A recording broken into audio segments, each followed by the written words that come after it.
cuando la mentalidad de una persona ha sido transformada por Dios, la anterior hostilidad es sustituida por un santo amor. Es decir, que hay una transformación evidente en esa persona y debe de ser evidente. No puede ser totalmente lo que era antes. No, porque entonces no estaría amando al Señor. Estaría todavía en su carne, ¿cierto? En sus deseos pecaminosos, inclinado a hacer el mal siempre y a estar en contra de la naturaleza santa de Dios. Es un cambio total y es como cuando una persona sufre un accidente automovilístico grave. Si lo coge a uno un camión y le coge la parte de la cara a una llanta, no queda lo mismo, ¿cierto? Y por toda la vida no va a ser el mismo. Entonces, asimismo, se debe ver en esta persona que ha sido llamada por Dios o que asiste a la iglesia y que es cristiano, se debe evidenciar que ama a Dios. El primer y gran mandamiento, ¿cuál es? Amar a Dios, ¿cierto? Amar al Señor, y dice que con todo el corazón, con todas nuestras fuerzas, con toda nuestra alma, con todo nuestro entendimiento, y a tu prójimo como a ti mismo. Eso lo encontramos en el Evangelio según San Lucas, capítulo 10, versículo 27. Nuestra entrega es total a Dios. Debe de ser total. Aunque sí, exacto. Sí, la naturaleza, pero aunque no somos completamente perfectos ante Dios, porque el pecado nos ha hecho unos monstruos, por decirlo así, debemos amar a Dios y por medio de toda circunstancia, de toda adversidad, nuestro amor debe estar en Dios. Muchas personas se desaniman fácilmente porque no saben controlar ese sentimiento. Y es importante saber cuál es el objeto de nuestro amor. Si soy yo mismo o es Dios, porque vienen las pruebas, viene el sufrimiento, vienen circunstancias adversas en nuestra vida y ahí muchos se van, muchos abandonan el camino del Señor porque realmente su mente, su corazón no es Dios. Para nada. Entonces es importante que veamos esto como el más profundo de los sentimientos, en que hay un corazón regenerado, en que hay un corazón cambiado y que esto debe de ser un intenso amor a Dios.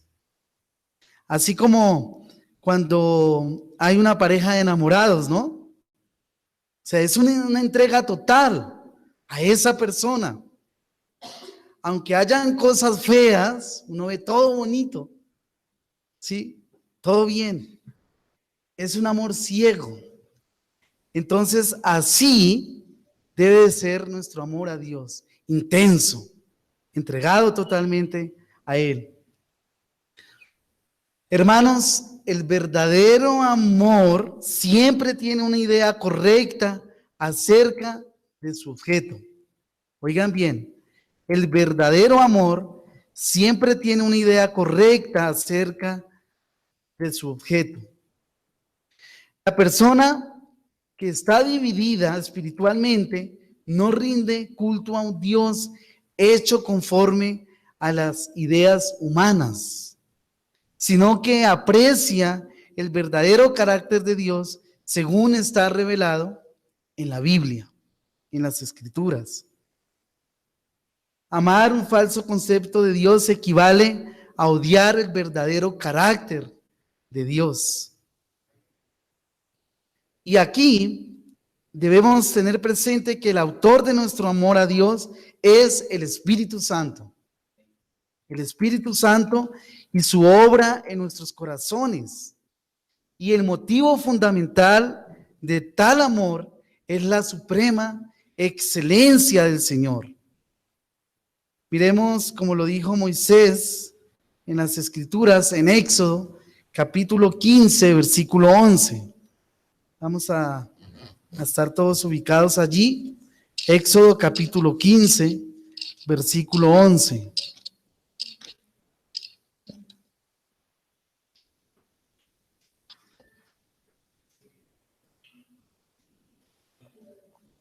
Éxodo capítulo 15, versículo 11. ¿Quién como tú, oh Jehová, entre los dioses? ¿Quién como tú, magnífico en santidad, terrible en maravillosas hazañas, hacedor de prodigios? Muy bien, entonces, ¿quién puso esto en la mente de Moisés? De esta persona. Dios mismo, ¿cierto? Y la verdad estaba en él, entonces él pudo confesar esto. El Espíritu Santo le recordó lo que en realidad es Dios. No vemos aquí ningún desorden, como algunas personas quieren enseñar acerca de la obra del Espíritu Santo. No, en su mente estaba esa verdad. Y él dice, ¿quién como tú, oh Jehová, entre los dioses? ¿Quién como tú, magnífico en santidad, terrible en maravillosas hazañas, hacedor de prodigios? Es decir, que él descubrió en la naturaleza de Dios una excelencia de la gloria de él, de la gloria de Dios, de tal manera que su alma estaba llena de reverencia para adorar a Dios, para servirle, para amarle. Dios era de alta estima para él. Tenía un deleite espiritual. Vemos eso. Debemos descubrir entonces la excelencia, la perfección de Dios, porque de otra manera no podemos amarle correctamente. Y nuestros sentidos, nuestra mente se desviarán a los dioses falsos, a lo que no es Dios verdadero. El amor a Dios no es diferente en su naturaleza que el amor verdadero a cualquier otro objeto o persona. ¿Por qué amamos a un amigo? Porque encontramos en su carácter algo que es agradable y atractivo para nosotros, ¿verdad? Por eso le amamos.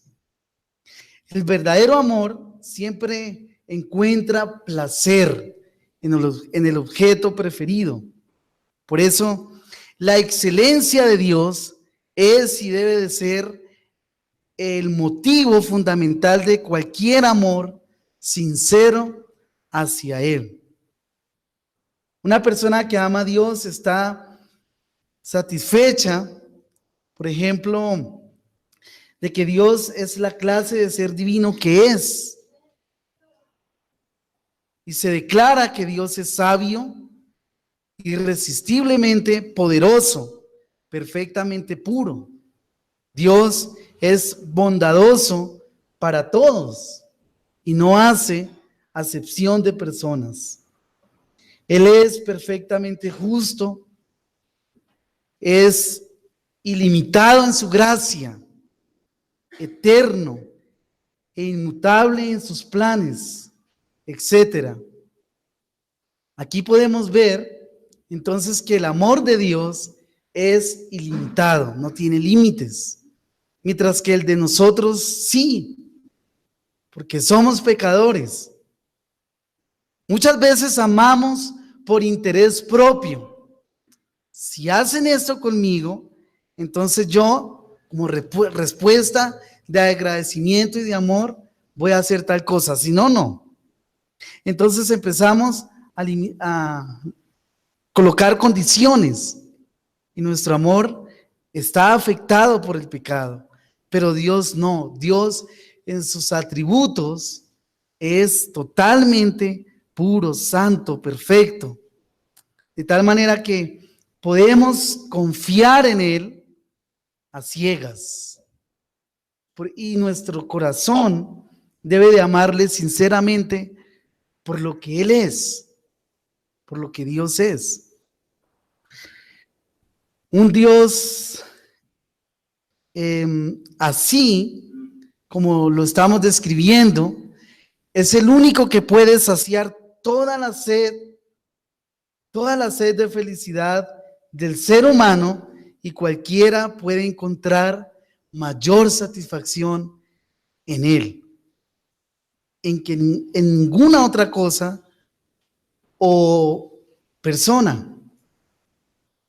Es importante conocer a Dios en sus atributos, su carácter, y saber en quién hemos creído. Hay una diferencia, una gran diferencia, mejor diría, entre esta clase de sentimiento hacia Dios y entonces la egoísta y profana amistad que solo busca su propio interés. De nada sirve que un individuo que diga que ama a Dios si está solamente pensando en su propia felicidad, es decir, encuentra gusto en Dios no por lo que Él es, sino por algún beneficio que pueda encontrar en Dios. Es decir, no por lo que Dios es, sino por lo que Dios le pueda dar, ¿cierto? Sino por lo que Dios pueda hacer por él. Y muchas personas están engañadas creyendo eso, entonces van a la iglesia buscando un beneficio propio y no más. Esto es un peligro, ¿verdad? Y es un engaño también. Entonces hay una gran diferencia entre esta clase de sentimiento hacia Dios y la egoísta y profana amistad que solo busca su propio interés. Es decir, que cuando hablamos de esto también encuentra gusto en Dios en ocasiones y por lo que Dios pueda darle a esta persona. Pero cuando la naturaleza de una persona ha sido transformada, está enemistada hacia Dios, o mejor, desaparece la enemistad, ¿cierto? Y aprecia el verdadero carácter del verdadero Dios. Es Dios mismo revelándose en toda su gloria, en toda su excelencia. Eso es lo que vemos en las Escrituras y lo que leímos anteriormente. Quien viene a ser el objeto de una devoción feliz y sincera.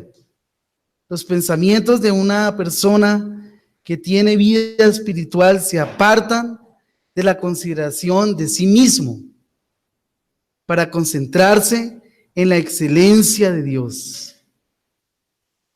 Repito, los pensamientos de una persona que tiene vida espiritual se apartan de la consideración de sí mismo para centrarse en la excelencia de Dios. Ni siquiera se detiene a pensar si un Dios tan glorioso tendrá misericordia de ella. Le basta con que Dios obtenga para sí la gloria y se dé cuenta de que no puede sentirse miserable teniendo delante de sí a tal Dios. Su alma está llena de fervor hacia Dios y devoción. Vamos a mirar un ejemplo en el Salmo capítulo 73, versículo 25. Salmo capítulo 73, versículo 25.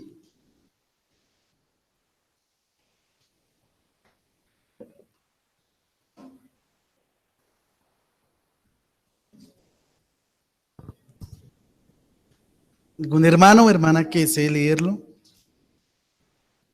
Salmo 73, 25.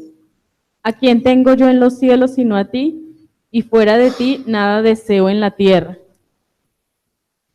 Muy bien. ¿a quién tengo yo en los cielos sino a ti? O sea, es decir, que todo el deseo del corazón del salmista estaba, o de esta persona, estaba en Dios, ¿cierto? Porque dice, ¿a quién tengo yo en los cielos sino a ti? Y fuera de ti, nada deseo en la tierra. Sus pensamientos estaban sobre Dios. Y toda su vida giraba alrededor de él. Por eso también dice en otro lugar, como el ciervo brama por las corrientes de las aguas, así clama por ti, oh Dios, el alma mía.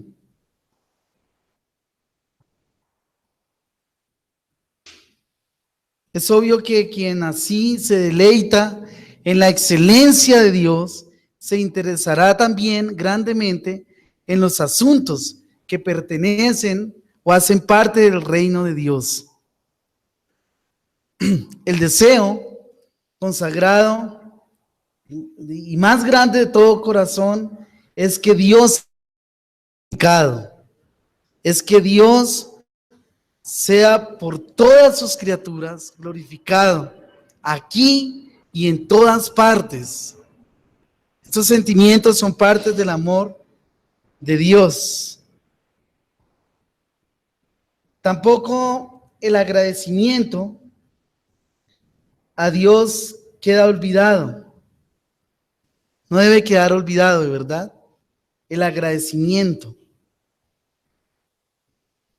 Y esto es porque un cristiano, como decíamos anteriormente, ama a Dios por lo que Él es, a causa de su excelencia y de su carácter y de su bondad sin par. Y el abrigar este sentimiento es una prueba más segura de haber alcanzado salvación.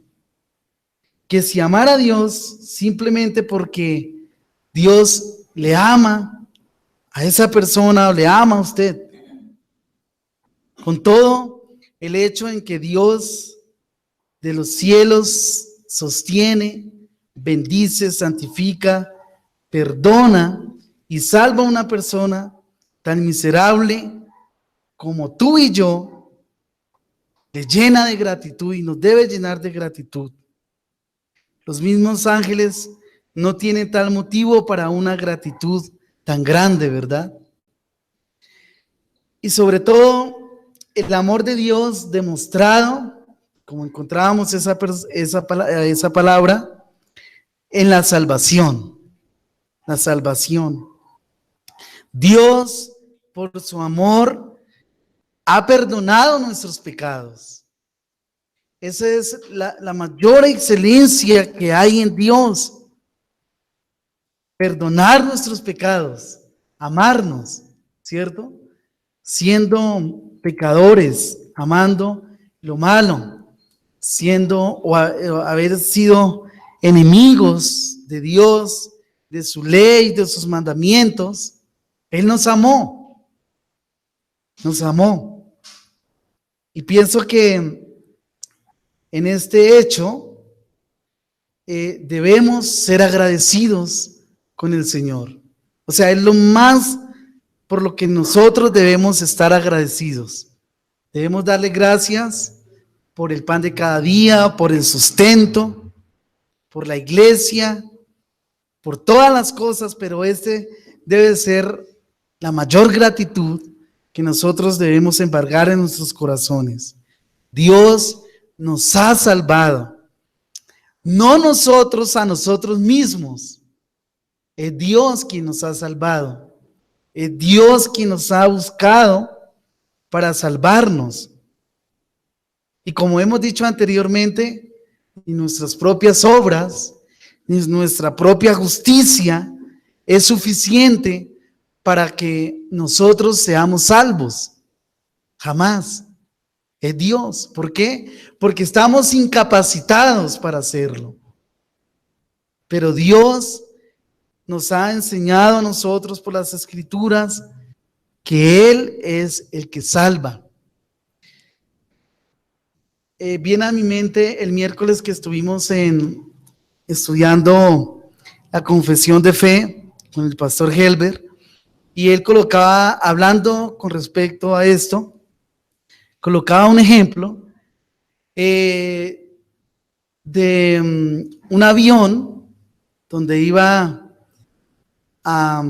perdió el control y las personas que iban ahí iban a morir, y algunos por el desespero se les olvidaron las instrucciones que les dan para que cuando suceda esto, entonces puedan salvarse. Pero muchas personas no atienden a las instrucciones, entonces hacen lo que ellos creen que está bien hacer, ¿sí? Y por eso no se salvan. Pero el que lo hace es muy escaso y son muy pocos, y entonces se salvan y pueden contar lo que sucedió. Así es con nosotros, o sea, estamos totalmente incapacitados para poder salvarnos, porque somos pecadores, ¿no? Con el hecho de decir que somos pecadores ya no hay ninguna esperanza en que nosotros podamos hacer esto o aquello para ser salvos. Con todo esto, el hecho de que el Dios de los cielos sostiene, entonces bendice, santifica y perdona y salva a una persona tan miserable como nosotros, nos llena de gratitud, y esto es lo que nos debe en realidad llenar de gratitud. Vamos a leer en el Evangelio según San Mateo, capítulo 10, versículo 37. Evangelio según San Mateo, capítulo 10, versículo 37.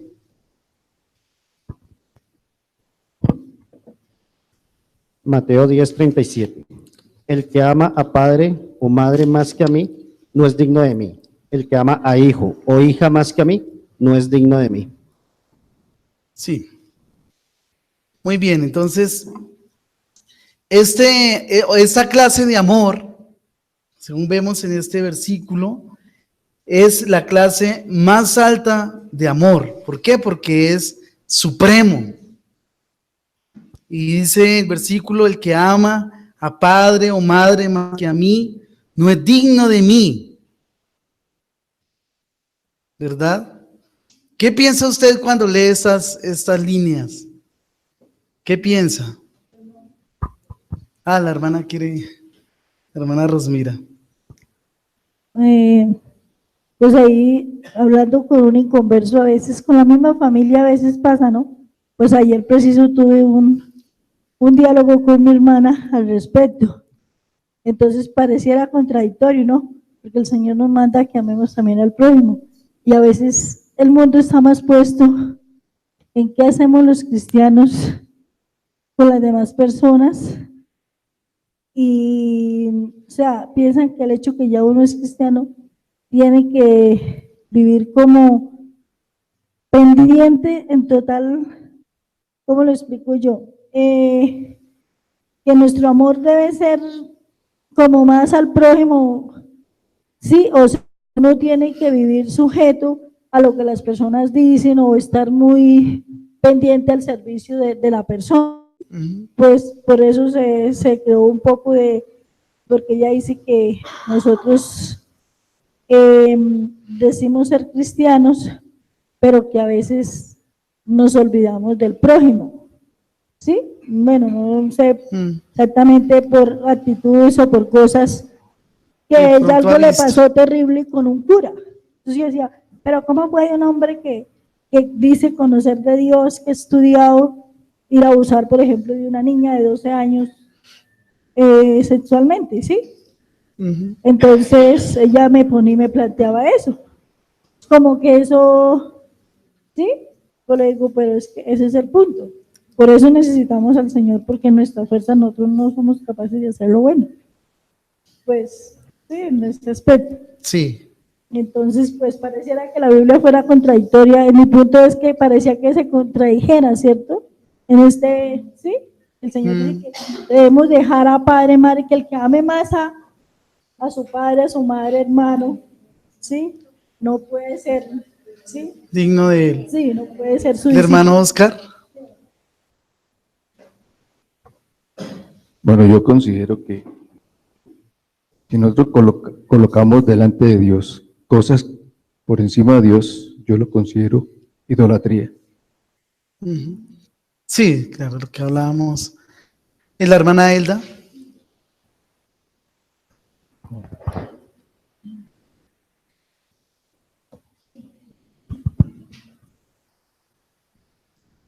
Yo pienso que el amor al Señor debe ser un amor incondicional. No podemos tener condiciones para amarle, sino que debemos de amarle completamente. Tampoco podemos reservar una partecita para el mundo y lo demás para el Señor. Debe ser completo y en ello viene todo lo demás al prójimo y todo lo demás que el Señor ha preparado para las buenas obras de su pueblo. Bien, hermana. Carolina.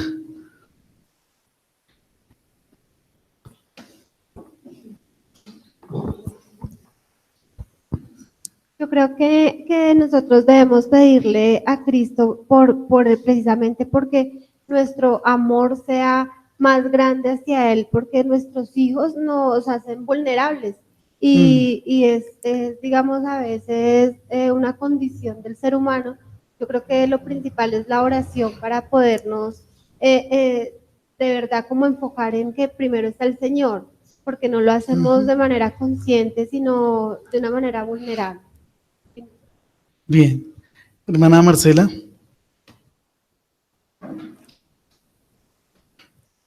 Ahorita que escuchaba pues lo que el hermano estaba enseñando y las opiniones de los hermanos, me acordé de una predicación que nos dio el hermano Edwin, donde nos explicaba la parábola del tesoro escondido y de la perla, en que decía realmente cuál es nuestra estima. Y este hombre vendió todo lo que tenía precisamente porque reconocía cuál era el valor de este tesoro y bueno, todo lo que nos enseña en la parábola.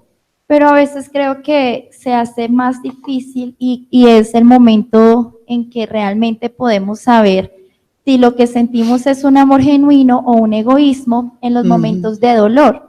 Ayer estaba hablando con una amiga que le falleció un ser querido, su sobrinita, una bebé, y estaba totalmente devastada. Y bueno, si bien ella no se considera creyente, ella es inconversa, yo me ponía a pensar en estos momentos, si pasara esto al creyente, es cuando realmente puedo determinar si mi amor es un amor genuino, en que aun cuando el Señor me quitó ese ser querido que casi que se convierte en eso, en mi ídolo, ¿realmente le seguiré amando? Bien, entonces también pienso que cuando uno le habla o le comparte a personas esos textos o ellos leen o alguien lee este texto, puede decir que Dios es egocéntrico, ¿no? Porque está exigiendo todo su amor para Él.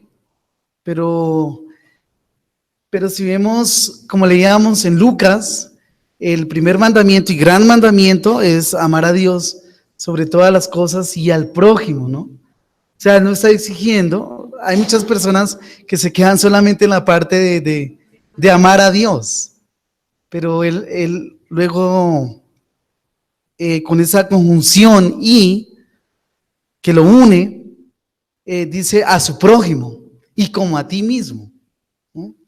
Entonces, Dios no, o sea, no podemos ver a Dios de esa manera.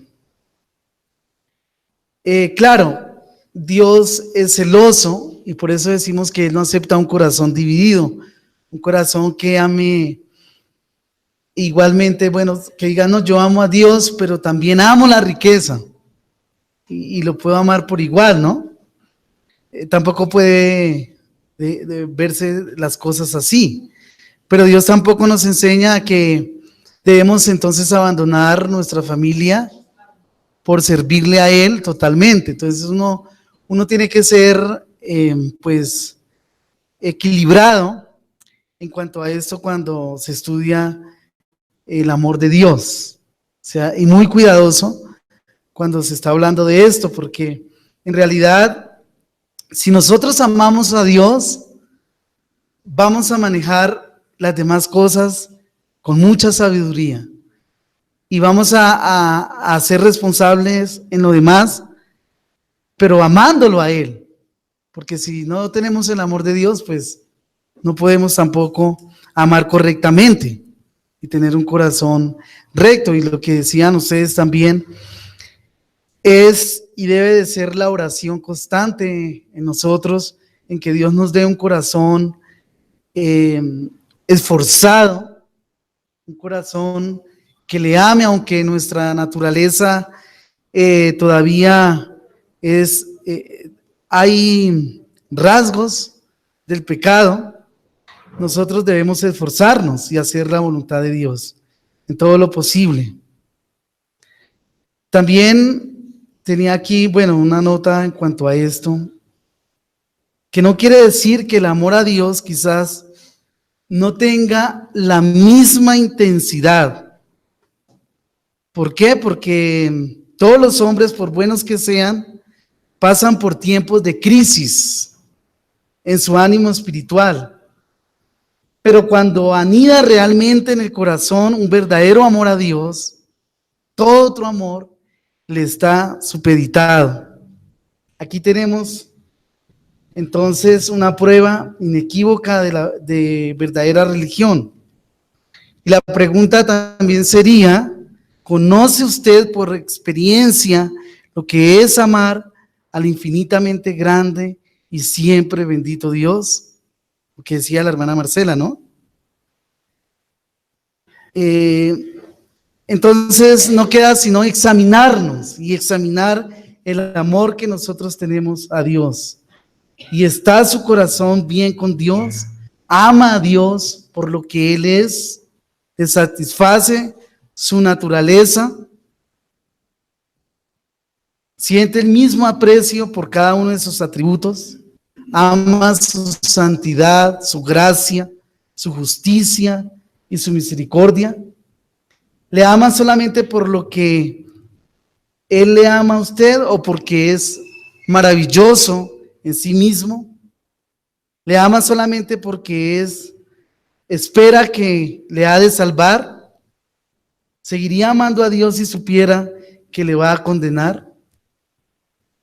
¿Sobrepasa su amor a Dios el amor que tiene a cualquier otro ser amado u objeto? ¿Ama alguna otra cosa o persona más que a Dios? ¿Por quién se preocupa más? ¿Con quién está más agradecido? Entonces estas son preguntas que nos ayudan a reflexionar acerca de cómo estamos en el amor a Dios. Fácilmente usted podría contestar alguna de estas preguntas, y si ama a Dios más que a nadie, hay en ello una prueba evidente que su corazón, si lo ama a Él totalmente, es una prueba evidente de que su corazón está regenerado, está cambiado. Esa es una prueba. Bien, hermanos, entonces vamos a orar. Dejamos aquí nuestro estudio de hoy y pidamos al Señor que nos dé un corazón para amarle, que podamos realmente conocerle y amarle por lo que Él es. Oremos. Padre bueno, te damos gracias por tu misericordia, gracias por ayudarnos en esta mañana a crecer más en el conocimiento tuyo. Gracias por darnos estas cosas en tu palabra, como es amarte. Rogamos que tú nos ayudes a entenderlo cada día más, cuando leemos tus escrituras, cuando oramos a ti y vemos ese amor tan inmenso que tú has tenido por salvarnos, en despojarse de tu gloria y venir a la tierra y humanarse para redimirnos de nuestros pecados, para cambiarnos Ayúdanos, Señor, para que nuestro amor cada día crezca hacia ti y sea sincero. Ayúdanos para que podamos verdaderamente amarte sobre todas las cosas. Ayúdanos para que reflejemos tu amor haciendo tu voluntad, lo que dice tu palabra, y no actuando conforme a nuestra carne. Ayúdanos para que cada día tu amor esté en nuestro corazón, en nuestros sentimientos, y que seamos guiados por tu Espíritu Santo a tu verdad cada día, y así podamos ver tu excelencia, que eres un Dios grande sobre todas las cosas y que no hay nadie como tú. Gracias, Señor, te damos por todo esto. En el nombre de nuestro Señor Jesucristo. Amén.